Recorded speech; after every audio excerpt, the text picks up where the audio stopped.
Hey everyone! In today's tutorial, we will show you how to send a document for signature using Docusign. This is a quick and secure way to get contracts, agreements, or forms signed without printing or scanning. Let's go through it step by step. To send a document for signature, go to your Docusign dashboard and click the Start button. Then select Sign a Document.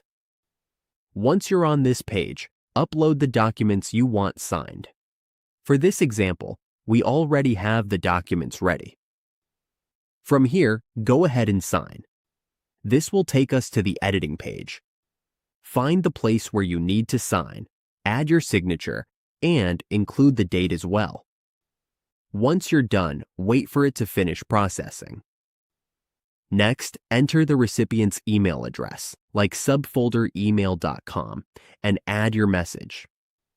When everything looks good, tap to send. Docusign will send it right away. That's all it takes to send a document for signature using Docusign.